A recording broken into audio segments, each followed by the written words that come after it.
would start with Sayyiduna Abu Yazid al-Bistami rahimahullah.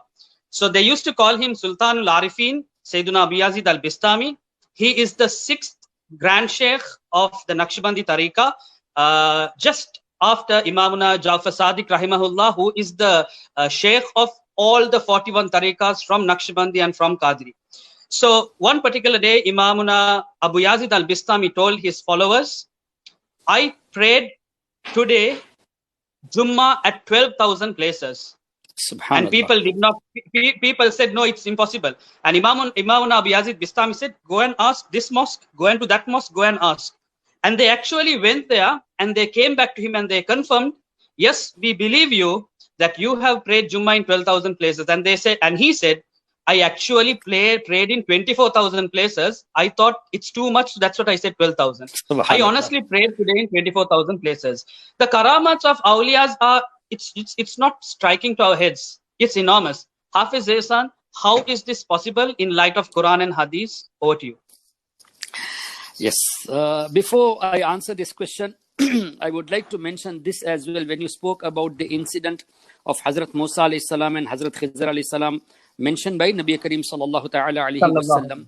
From this we understand to talk about the incidents of the pious servants of Allah is sunnah of Nabi Kareem sallallahu alayhi wasallam. And when our Nabi has explained this to Sahaba Kiram Ridwanullahi alayhim ajmain, that means obviously Sahaba would have narrated to their children, to the Tabain, and the Tabain to the Tabain. So this goes as a channel, as a chain, to understand that the talking about the pious predecessors is the sunnah of our Nabi sallallahu alaihi wasallam, sunnah of Sahaba and all the pious predecessors. So unfortunately, those who deny the practices on the days of the pious predecessors, they should learn from Quran and Hadith the reality of this. And with regards to Sayyidina Imam Hazrat Bayazid Bustami radiyallahu ta'ala anhu, mashallah, alhamdulillah, by the grace of Allah, I had the opportunity to visit the Darbar Sharif of Hazrat Bayazid Bustami radiyallahu anhu in Bustan, which is in Uzbekistan, along with my parents, alhamdulillah. And mashallah, I would like to mention this as well as a just as a blessing what I found there. We were traveling 4 people together, myself, my wife, my father and mother, and we were very much hungry because we could not find a proper place to have our meals. So we just intended that, Ya Bayazid Bustami, you are Wali of Allah Tabaraka wa Ta'ala. We are coming towards you and we are in a distress situation, feeling very bad at the moment. We are very much hungry. All the restaurants are closed. Now we are to you. So it's over to you. Believe me, brother Intikhab, all the restaurants were closed. When we went near the Darbar, especially a restaurant which was closed, it was open for us and they prepared food for us just beside the Darbar of Sayyidina Bayazid Bustami radiyallahu ta'ala anhu. So this way, there are many such things occurring. Now, with regards to the question that being present at 24,000 places for Jumu'ah, is it possible or is it impossible? Now, the miracles of the awliya Allah, a miracle is a thing which cannot be comprehended by the thoughts. So the thing which does not come to your mind, that is called a miracle. So these things, it doesn't come to our mind, we cannot comprehend, that means this is a miracle. Now, for example, Imam Abdul Wahab Sharani radiyallahu ta'ala who has recorded that from the incident of Mi'raj, we find that the prophets of Allah, they can be at more than one places at the same given time. Like Hazrat Musa alayhi salatu wasalam was offering prayer in his blessed grave. He was in Masjidul Aqsa and he was in the 6th heaven. So likewise, Allah Ta'ala, to whomever He grants such capacity, obviously to the prophets Allah has granted. By the barakah of the prophets, even to the awliya, Allah grants such a thing. And these are not impossible because these are called miracles. Now, if I relate one more incident, in light of this karamat of Sayyidina Ghawthul Azam Shaykh Abdul Qadir Jilani radiyallahu anhu, once in the month of Ramadan, now this is month of Ramadan, in the month of Ramadan, one murid came to Ghawthul Azam Shaykh Abdul Qadir Jilani saying that, Hazrat, I would like to invite you for iftar at my place. Sayyidina Ghawthul Azam accepted the invitation.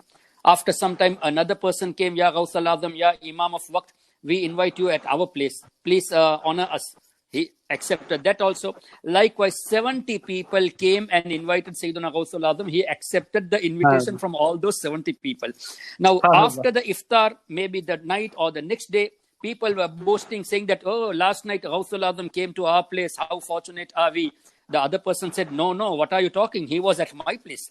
Third person came, no, you both are telling the wrong thing.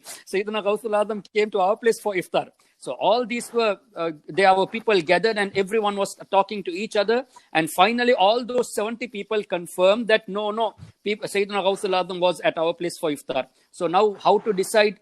They went to Ghawthul Azam's madrasa. Let us go and inquire there that where did Ghawthul Azam went for iftar last night. So when they inquired there, the people of madrasa said he didn't go anywhere. He was with us in the madrasa. He was doing iftar with us. Allahu Akbar. So at the same given time, being present at 70 places. Now this is why the student, the murid of Ala Hazrat Imam Ahmad Raza Rahmatullahi Alayhi, in one of his qasida in praise of Ghawthul Azam, he says, Gaye ik waqt mein 70 muridon ke yahan aaqa.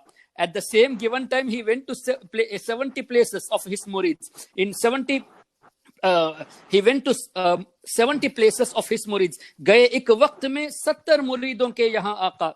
समझ में आ नहीं सकता मुअम्मा गौसे आजम का. This is, we are unable to comprehend this karamat of Ghawthul Azam. So that means the karamat is mean that it is such a thing which is beyond our imagination. And I got to know this also somewhere. I read or I heard somewhere that later people came and inquired with Ghawthul Azam radiyallahu anhu that, Ya Ghawthul Azam, how is it possible for you to be present at 70 places and still you are in the madrasa?